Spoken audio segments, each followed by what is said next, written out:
The knock came at 5:17 a.m. on a Tuesday. Sheriff James Wilkins stood back as tactical officers breached the door of the modest ranch house on Magnolia Drive. Inside, 64-year-old Robert Calloway, respected church deacon, Little League coach, and grandfather of 7, slept peacefully, unaware that 20 years of secrets were about to collapse around him. Robert Calloway, you're under arrest for the murders of the Matthews family. The words hung in the air as neighbors gathered in bathrobes and slippers, watching the unthinkable unfold. The man they'd borrowed sugar from, who'd helped jumpstart their cars in winter, now being led away in handcuffs, head bowed, as morning light crept across the Mississippi sky. 20 years earlier, on Christmas Eve 2001, fog had rolled thick across Vicksburg, blanketing the town in a ghostly shroud.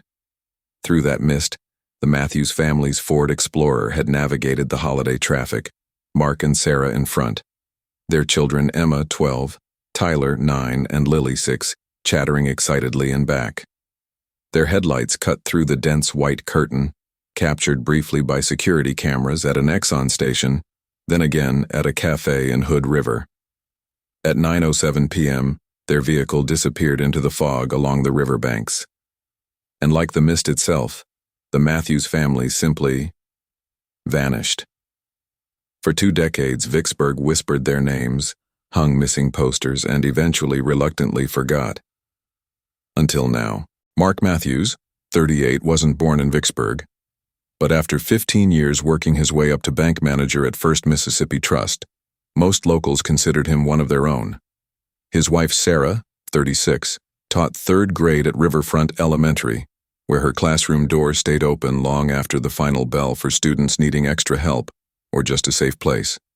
High school sweethearts from Jackson who'd built their life brick by Careful Brick, a 3-bedroom colonial on Oak Hill Drive, summer vacations to Gulf Shores, and 3 children who inherited their father's dimples and their mother's warm laugh. Emma, their oldest at 12, carried herself with the quiet confidence of a girl on the edge of adolescence. Captain of the middle school debate team, she'd already set her sights on becoming a lawyer, like Grandpa Matthews. 9-year-old Tyler lived for baseball and his PlayStation, collecting baseball cards and organizing them meticulously by stats that he could recite from memory.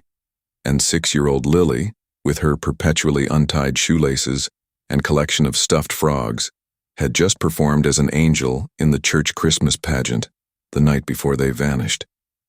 They were the family everyone wanted to be, recalled Diane Mercer, Sarah's best friend and fellow teacher.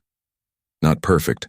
Mark worked too much during tax season, and Sarah worried about Emma growing up too fast, but solid. The kind of family that anchored a community. December 24, 2001, began like any Matthews family Christmas Eve.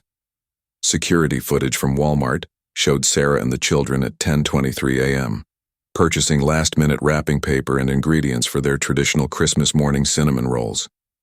Mark left the bank early, around 2 p.m., according to his assistant. Neighbors reported seeing the family hanging a final string of lights on their front porch around 4 p.m. Sarah called me at 4:30, Diane would later tell investigators. She was laughing because Mark had forgotten his mother's gift at the office. They were planning to drive to his parents' house in Natchez for Christmas morning, so they needed to swing by the bank before leaving town. At 6:12 p.m., the family's Ford Explorer pulled into the Exxon station on Highway 61. Grainy security footage captured Mark pumping gas while Sarah went inside with Lily. Emma and Tyler remained in the back seat, their silhouettes visible through fogged windows. The attendant, college student Jason Whitaker, remembered them clearly. The little girl wanted a candy cane, but her mom said they'd had enough sugar. They compromised on a pack of gum they could all share. Just normal family stuff, you know? Nothing that seemed final. The Matthews paid with a credit card and left at 6:23 p.m. Their next confirmed sighting came at 7:45 p.m. at the River's Edge Café in Hood River, 11 miles north of Vicksburg. The hostess seated the family of 5 by the window, where they ordered hot chocolate and a plate of Christmas cookies.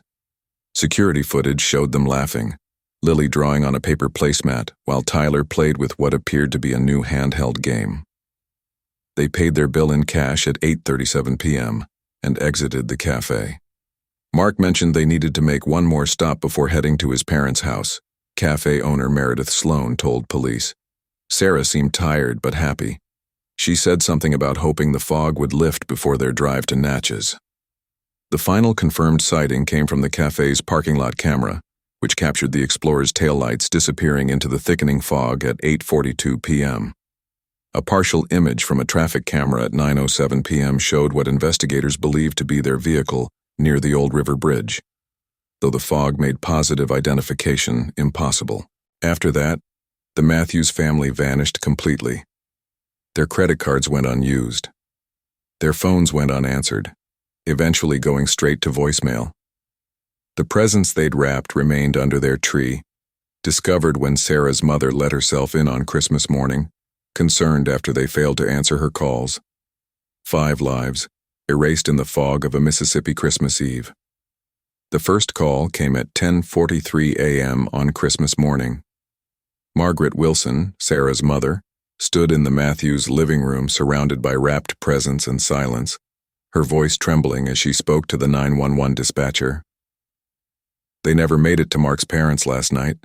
Their beds haven't been slept in. The children's stockings are still hanging empty. Something's wrong. Officer Derek Thompson responded to the call, expecting to find a family delayed by holiday travel or poor weather conditions. Instead, he found a house frozen in time, dinner dishes washed and put away, the family dog fed and let out recently by a neighbor, 3 children's backpacks hung neatly by the door. On the refrigerator, a magnetic notepad listed "Things to pack for grandmas," with each child's handwriting marking their essential items. It was like they'd stepped out for a moment and planned to return any minute, Thompson would later testify. Except they didn't. By noon, what began as a welfare check transformed into a missing persons investigation. Chief of Police Raymond Carter canceled remaining holiday leave, calling in every available officer. The timeline emerged quickly.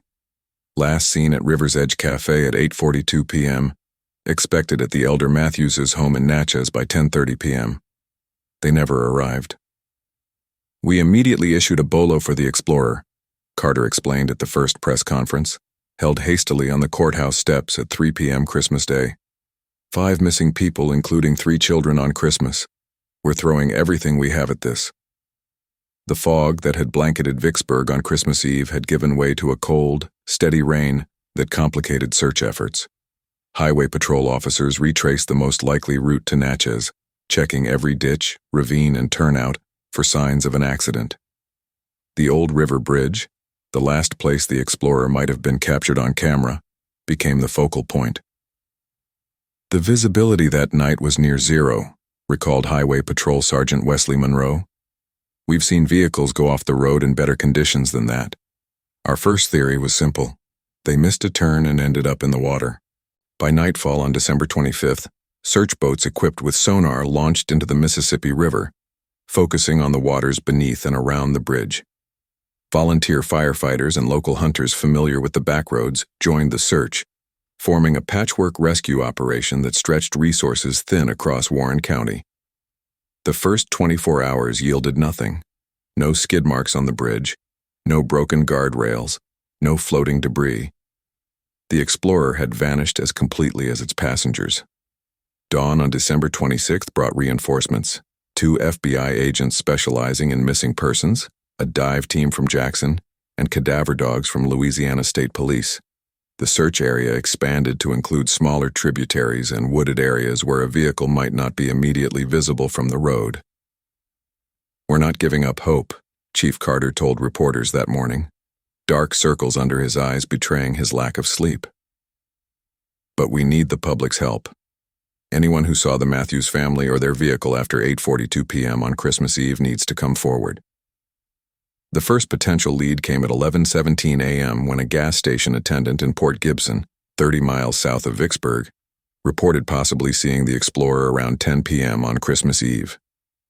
Surveillance footage proved inconclusive. The vehicle was similar, but the timestamp indicated it passed through at 9:52 p.m., making the timeline questionable if the 9:07 p.m. bridge sighting was accurate. "We're following every lead," FBI agent Claudia Ramirez stated. At this point, we haven't ruled anything out. By the afternoon of December 26th, the investigation split into parallel tracks. While search and rescue operations continued along the river, detectives began examining the Matthewses' personal lives for any indication of trouble. Financial records, phone logs, and interviews with friends and colleagues painted a consistent picture. A stable, happy family with no obvious enemies or secrets. Mark handled substantial accounts at the bank, but there were no irregularities, his supervisor confirmed. No unusual withdrawals, no suspicious transfers, nothing that would suggest he was preparing to disappear. Sarah's fellow teachers described her as devoted to her students and family. She was looking forward to the new year, said Principal Howard. She'd just been approved for a grant to build a reading garden at the school. This wasn't someone planning to vanish. The children's lives yielded similarly mundane details. Emma had volleyball practice scheduled for December 27th. Tyler had left his favorite baseball glove on his bed. Lily's Christmas list was still taped to her mirror, with items checked off in adult handwriting. As the second day of searching drew to a close without results, the first whispers of foul play began circulating among investigators. The lack of accident evidence, combined with the family's apparently normal behavior before disappearing, raised troubling questions. In most cases where a vehicle goes off the road, we find something: broken glass, tire marks, disturbed vegetation, explained Sergeant Monroe. The absence of evidence becomes evidence itself at some point.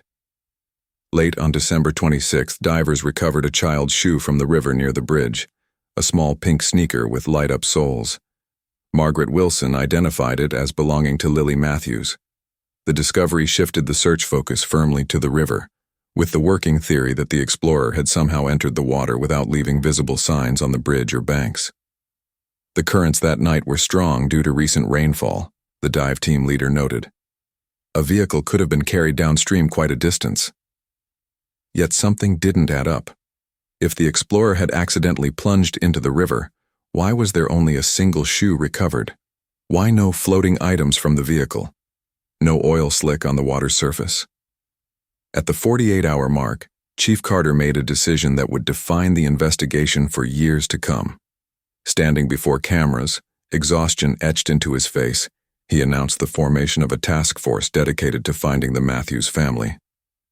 "We're not just looking for accident victims anymore," he stated grimly.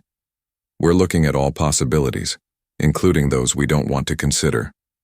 The statement marked the first official acknowledgement that the Matthews might not have disappeared by accident, that something more sinister might have occurred on that foggy Christmas Eve. As the press conference concluded, Carter added a personal plea. "If you're watching from anywhere in the country, we need your help. Where are you watching from? What's the weather like there? Keep an eye out for a Mississippi license plate, a family of 5, or any sign of the Matthewses. Someone somewhere saw something that night. We need you to remember and come forward." The clock was ticking. Statistics showed that with each passing hour, the chances of finding missing persons alive diminished. For the Matthews family, the critical 48-hour window had closed, and the real mystery was only beginning to unfold. By Valentine's Day 2002, the Matthews Family Task Force had dwindled from 36 full-time investigators to 12. By Easter, only 4 detectives remained dedicated to the case. The massive search operation that had once stretched across 3 counties, contracted to occasional sweeps of the river and targeted follow-ups on increasingly sparse tips. "It wasn't for lack of caring," explained Detective Maria Suarez, one of the original task force members. "We followed every lead until it dead-ended. We interviewed 347 people. We dragged that river until we knew every sunken log and abandoned tire. At some point, you run out of places to look." The explorer never surfaced despite multiple river searches using advanced sonar equipment borrowed from the Coast Guard. Divers recovered additional items: a child's backpack confirmed to be Tyler's, a woman's scarf identified as Sarah's, and a waterlogged day planner belonging to Mark, all found within a half-mile radius downstream from the bridge. Yet the vehicle itself, with its critical forensic evidence, remained elusive. As winter melted into spring, the Matthews family's home on Oak Hill Drive sat empty. the Christmas lights still hanging from the eaves. Neighbors took turns mowing the lawn and collecting mail. Sarah's mother visited weekly to water plants and air out rooms, maintaining a vigil of normalcy in case her family somehow returned. "I can't bear to pack anything away," Margaret Wilson told the Vicksburg Post in April. "The minute I box up Lily's stuffed animals or Emma's books, it feels like I'm giving up on them." The bank held Mark's position open for 6 months before reluctantly hiring a replacement. Riverfront Elementary kept a substitute in Sarah's classroom until the end of the school year. Her lesson plans followed as closely as possible. The children's desks remained assigned to them, their names still on cubbies and reading group lists. By summer, the case had transformed from breaking news to background noise. National media, initially drawn to the mystery of a family vanishing on Christmas Eve, found fresher tragedies to cover. FBI resources shifted to other investigations. The Matthews family became a local heartache, a wound that wouldn't heal but no longer commanded daily attention. For Vicksburg, a town of just under 25,000, the impact rippled beyond the immediate tragedy. Parents who had once allowed children to ride bikes unsupervised now insisted on knowing their whereabouts at all times. The carefree atmosphere of the small Mississippi community gave way to a persistent unease. "We lost our innocence," said Mayor Franklin during a town hall meeting in September 2002. "Not knowing what happened to the Matthews means not knowing if we're still in danger. Are we mourning an accident or living alongside someone responsible for their disappearance? That uncertainty changes a place." The 1-year anniversary brought renewed attention. Local news stations aired retrospectives. The Vicksburg Post published a 12-page special section chronicling the investigation and celebrating the family's lives. Hundreds gathered at Riverfront Park for a candlelight vigil, where 5 lanterns were released into the night sky, one for each missing Matthews. Chief Carter, now visibly aged beyond his years, used the occasion to announce a $50,000 reward for information leading to resolution of the case.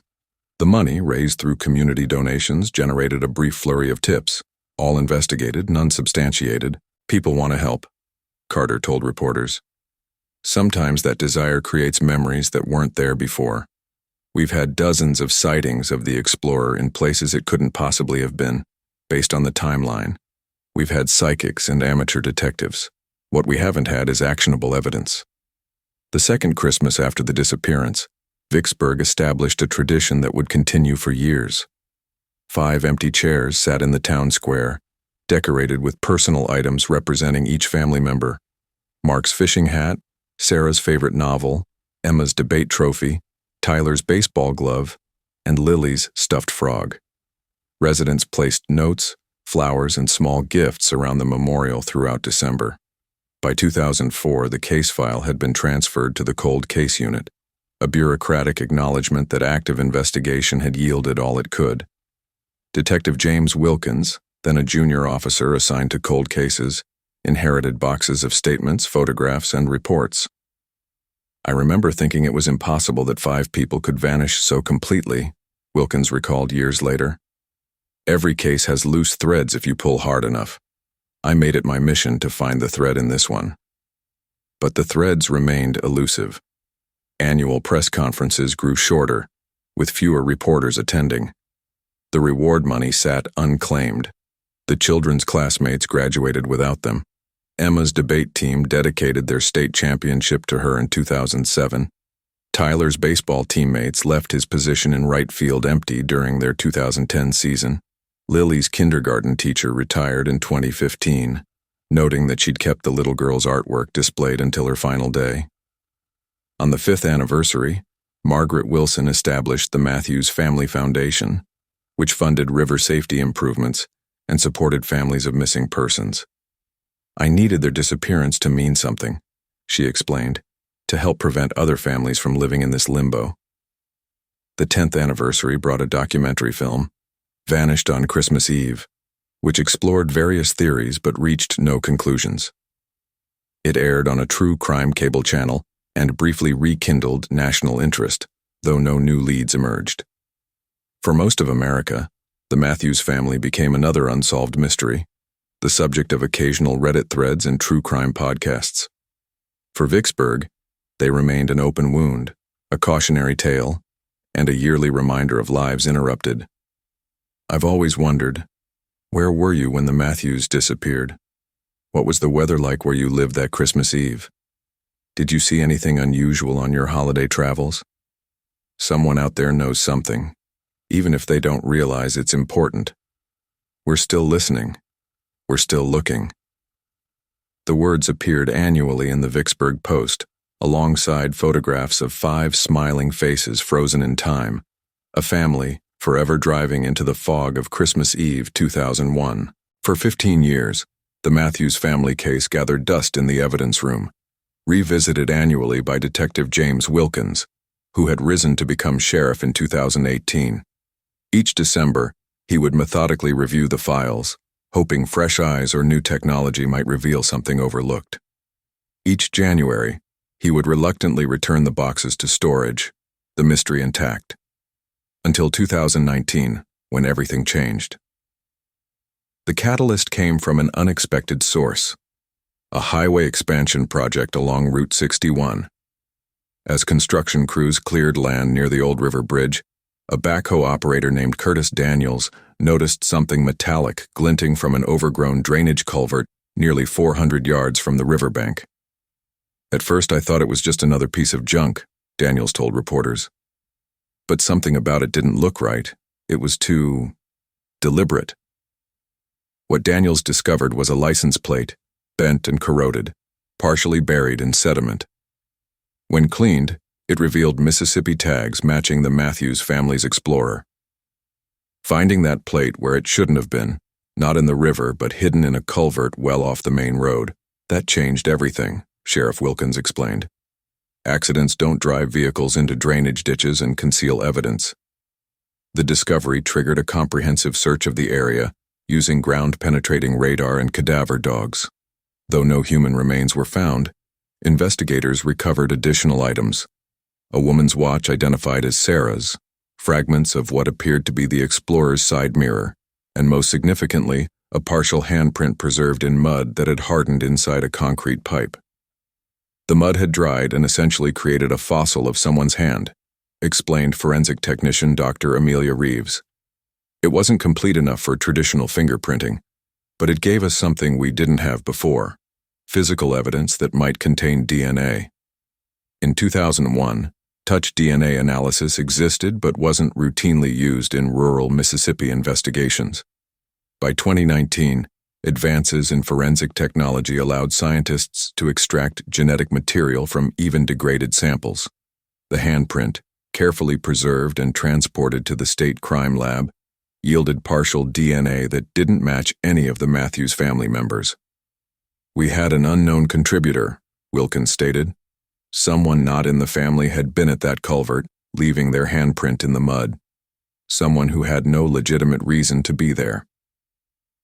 The DNA profile was entered into CODIS, the FBI's combined DNA index system, but returned no immediate matches. However, the investigation had gained something perhaps more valuable than an identification: momentum. With renewed interest in the case, the Sheriff's Department secured funding for additional technological approaches.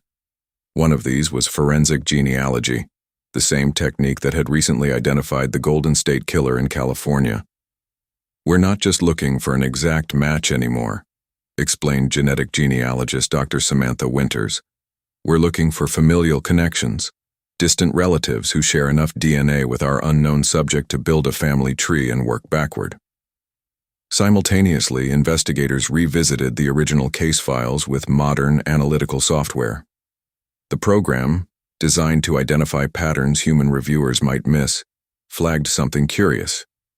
In the weeks before the disappearance, the Matthews family's Explorer had been serviced at 3 different auto shops. Mark took it to Jackson Tire Auto on December 1st for routine maintenance, noted Detective Carlos Ramirez, assigned to the reopened case. Then to Vicksburg Motors on December 10th for a check engine light. Then to River City Mechanics on December 18th for what the receipt called brake concerns. 3 different shops in 3 weeks is unusual, especially since the vehicle was only 2 years old. When investigators tracked down the mechanics who had worked on the Explorer, a disturbing pattern emerged. None recalled finding significant issues with the vehicle. The check engine light had been a loose gas cap. The brake concerns couldn't be replicated during testing. "It's like someone was looking for a problem that wasn't there," Ramirez suggested, "or creating opportunities for someone to access the vehicle." The breakthrough came in July 2020, when the genealogical DNA analysis narrowed the unknown contributor to a specific family tree. The handprint belonged to someone related to the Calloway family, longtime Vicksburg residents with connections throughout Warren County. Sheriff Wilkins recognized the name immediately. Robert Calloway had been interviewed during the original investigation, not as a suspect, but as a witness who reported seeing a vehicle similar to the Explorer near the bridge on Christmas Eve. His statement had been considered helpful but unremarkable at the time. Further investigation revealed something the original detectives had missed. Robert Calloway had worked part-time at River City Mechanics in 2001, with access to the shop after hours. Though not the mechanic who officially serviced the Matthews vehicle, he had been present at the garage when it was brought in. Sometimes the most important evidence is hiding in plain sight, Sheriff Wilkins reflected. We had his name in the file all along, we just didn't know its significance. As investigators quietly built their case, they posed a question to the public. What were you doing on Christmas Eve 2001? Did you drive near the old river bridge that night? What did you see? The smallest detail could be the key to solving this case. Tell us in the comments below. Your memory might be the missing piece we've been searching for all these years. Robert Calloway had lived in Vicksburg his entire life, a fixture so familiar he'd become almost invisible. At 45, during the time of the Matthews disappearance, he coached Little League on weekends, served as a deacon at First Baptist Church, and worked full-time at the paper mill while moonlighting at River City Mechanics. His wife taught Sunday school. His 2 teenage sons played football at the high school. The Calloways were woven into the community's fabric, unremarkable threads that held things together without drawing attention. He was the guy who'd jump your car battery in the church parking lot, recalled Pastor Michael Reynolds. The first to organize meal deliveries when someone was sick, the kind of man who remembered your children's names and asked about them specifically. This carefully cultivated image of the helpful neighbor made him the last person anyone would suspect, which investigators now believed was precisely the point. As Sheriff Wilkins and his team delved deeper into Calloway's background, they discovered layers beneath the affable exterior. Financial records showed a man struggling with mounting debt in 2001, a second mortgage, maxed-out credit cards, and a son's college tuition coming due. Personnel files from the paper mill documented declining performance and a written warning about absenteeism. He was underwater financially and professionally, noted Detective Ramirez. But you'd never know it from how he presented himself in the community. He maintained appearances at all costs. The connection between Calloway and the Matthews wasn't immediately obvious. They attended different churches. Their children were in different schools. They lived in different neighborhoods. But one thread connected them. First Mississippi Trust, where Mark Matthews worked as a manager. Bank records revealed that Calloway had applied for a substantial business loan in October 2001, hoping to open his own auto repair shop. Mark Matthews had been the loan officer who ultimately denied the application, citing Calloway's existing debt and insufficient collateral. The rejection letter, dated November 15, 2001, was found in Calloway's home office, with Mark's signature circled in red ink. We believe this was the trigger, Sheriff Wilkins explained. Calloway saw his dream of financial independence crushed by Mark Matthews's decision. What began as professional disappointment festered into something darker. In the weeks following the loan denial, Calloway's behavior showed subtle but significant changes. He withdrew $4,000 from his retirement account, a sum that would later match the estimated cost of vehicle parts purchased through untraceable cash transactions at junkyards across 3 counties. He called in sick to the paper mill on days that coincided with the Matthews's vehicle service appointments. And perhaps most tellingly, he suddenly volunteered to work Christmas Eve at River City Mechanics. a shift no one wanted. He positioned himself perfectly, Detective Ramirez observed. He created opportunities to access their vehicle, established an alibi for Christmas Eve, and maintained his reputation as the helpful community member. The original investigation never connected these dots because they appeared unrelated without context. The original case files contained 3 interviews with Calloway, first as a potential witness who reported seeing the explorer near the bridge, later as a community member offering to organize search parties, and finally as a concerned citizen following up on the investigation's progress. In each interaction, he presented himself as helpful and concerned while subtly steering investigators toward the accident theory. Looking back at the transcripts now, it's disturbing how effectively he inserted himself into the investigation, noted Dr. Eleanor Phillips, a forensic psychologist consulting on the case. He wasn't just hiding his involvement, he was actively shaping the narrative. Red flags that went unnoticed in 2001 now glared in retrospect. Calloway had mentioned specific details about the explorer's interior that weren't public knowledge, claiming Mark had told him about them during a church function, though church records showed they hadn't attended the same event. He described the fog on Christmas Eve as thick enough to hide anything, before weather conditions became part of the official timeline. And perhaps most significantly, he suggested searching downriver when most efforts were focused on the bridge area, effectively directing attention away from where evidence would eventually be found. He knew too much while appearing to know nothing special, Sheriff Wilkins concluded. Classic offender behavior, staying close to the investigation while maintaining plausible deniability.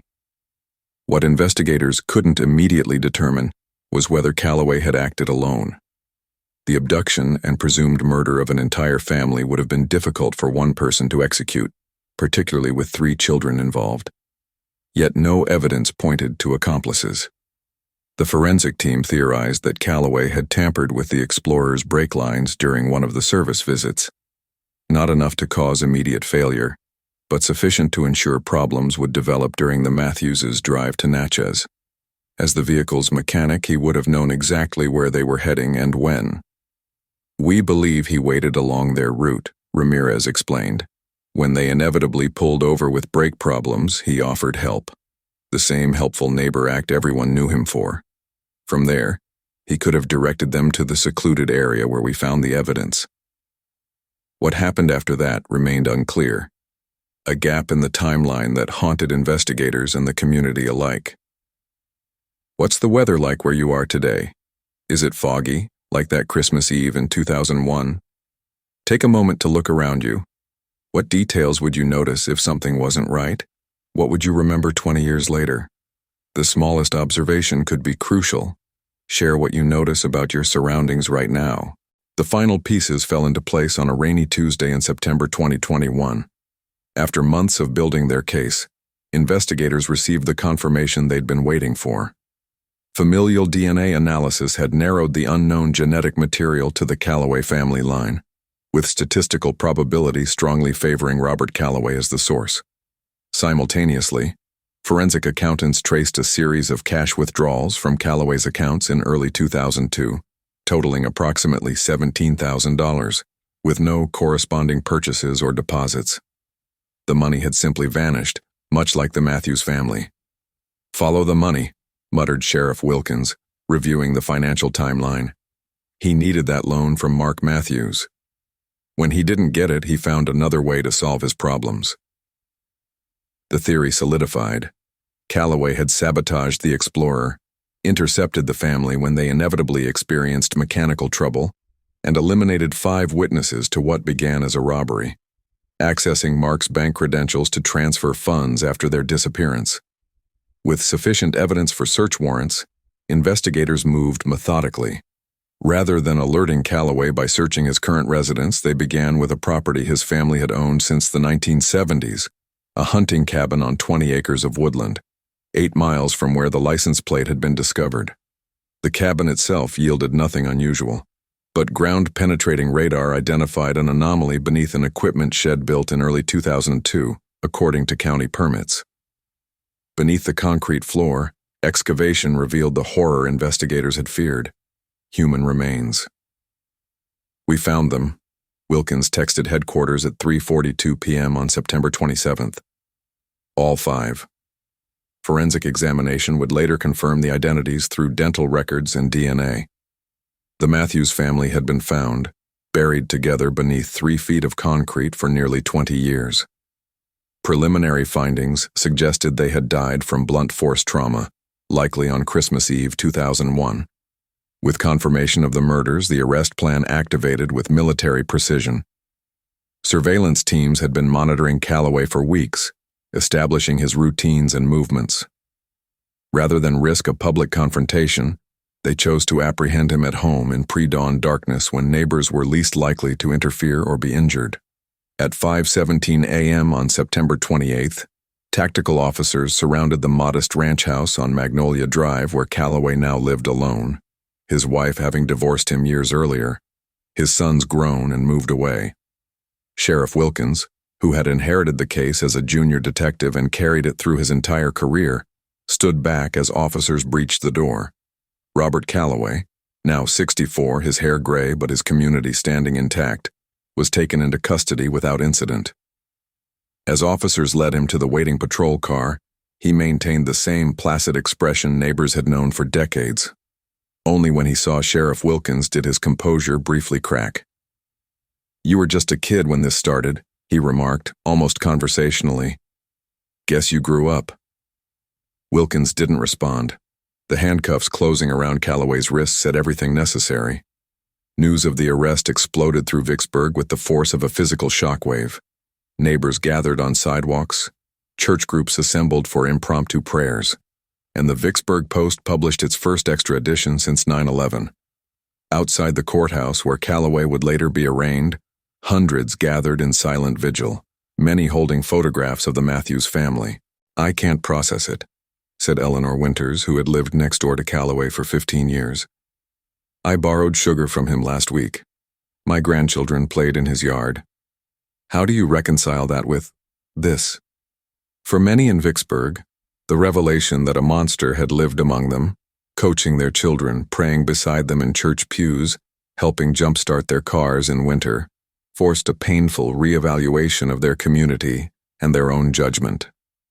"We thought we knew him," Pastor Reynolds stated, visibly shaken at an emergency prayer service. "We thought we knew our town. Now we have to ask what else we've missed. What other darkness might be hiding behind familiar faces?" Margaret Wilson, Sarah's mother and now 78, watched the arrest footage from her nursing home room, surrounded by family photographs that included the missing Matthews. "I prayed for answers," she told reporters. "I'm not sure I was prepared for them." The arrest brought closure but no comfort. 5 lives had been extinguished over a denied loan application. A family had vanished not into the river as long suspected, but into the calculated rage of a man who had spent 20 years pretending to mourn them. As Calloway awaited trial in the Warren County Detention Center, Sheriff Wilkins addressed the public one final time regarding the case that had defined his career. "Justice moves slowly sometimes, but it does move. Today I'm asking you, what secrets are hidden in your community? What have you noticed but dismissed? Who has inserted themselves into tragedies a little too eagerly? Share your thoughts now, because somewhere, another family is missing, another predator is hiding, and another case needs the one detail only you might remember." The trial of Robert Calloway began on a sweltering June morning in 2022, the Warren County Courthouse packed beyond capacity. For 3 weeks, prosecutors methodically reconstructed the events of Christmas Eve 2001, piecing together physical evidence, financial records, and forensic analysis to reveal the full horror of what had occurred. According to the prosecution's timeline, Calloway had tampered with the Explorer's brake lines during its December 18th service, ensuring they would gradually fail during the family's drive to Natchez. Positioned along their route, he intercepted the disabled vehicle, offering help as the trusted community member he appeared to be. He presented himself as a savior, District Attorney Eleanor Martinez told the jury. Instead, he became their executioner. Forensic evidence suggested Calloway had directed the family to the remote area near his hunting property, where he attacked them with a tire iron recovered from the burial site. Mark died first, a defensive wound on his arm indicating he had tried to protect his family. Sarah and the children followed, their final moments mercifully quick according to the medical examiner. After concealing the bodies temporarily, Calloway drove the Explorer to the drainage culvert where he removed the license plate and VIN number before pushing the vehicle into the Mississippi River at a different location, a spot where the current was strongest and recovery least likely. The river, as he had calculated, erased the primary evidence. In the days following, he used Mark's bank credentials, likely obtained during the attack, to initiate a series of transfers totaling $17,000. The money moved through 3 accounts before disappearing, presumably withdrawn as cash. Financial records showed Calloway's debts mysteriously reduced in early 2002, his second mortgage suddenly paid down, his son's college tuition covered. He killed 5 people for $17,000, Martinez stated during closing arguments. He valued each Matthews family member at approximately $3,400. The jury deliberated for just 4 hours before returning guilty verdicts on 5 counts of first-degree murder. Judge Harrison sentenced Calloway to 5 consecutive life terms without possibility of parole. As bailiffs led him from the courtroom, Margaret Wilson, now in a wheelchair, spoke the only words the victim's family offered during the entire proceeding. "I forgive you because I must. But God knows what you did." Calloway never expressed remorse. He maintained his innocence through sentencing, offering no explanation for the evidence against him. His silence left critical questions unanswered, questions that continued to haunt Vicksburg long after the verdict. Had he acted alone? Forensic evidence suggested a single perpetrator, yet the logistics of moving 5 bodies and disposing of a vehicle seemed challenging for one person. Investigators explored possible accomplices, including Calloway's sons, but found no evidence linking them to the crimes. Why had he chosen Christmas Eve? The timing maximized the period before the family would be reported missing, but it also increased the risk of witnesses on the highway. Was it opportunistic or calculated? Perhaps most disturbing, had the Matthews been his only victims? A review of unsolved disappearances within a 100-mile radius identified 3 cases with similar patterns. Travelers vanishing along rural highways, vehicles never recovered. Though insufficient evidence existed to charge Calloway with additional crimes, investigators in 2 states reopened cold cases based on possible connections. The resolution of the Matthews family case reverberated beyond Mississippi, influencing cold case methodology nationwide. The combination of advanced DNA techniques, financial forensics, and digital analysis of original case files became known in law enforcement circles as the Vicksburg Protocol, a systematic approach to revisiting long-dormant investigations. What the Matthews case taught us, explained FBI Special Agent Ramirez at a 2023 law enforcement conference, is that the evidence is often there from the beginning. We just need new tools and perspectives to recognize its significance. For Vicksburg, the case's resolution brought a complex mixture of closure and fresh wounds. The community had not only lost the Matthews family, but also their illusions about safety and knowing one's neighbors.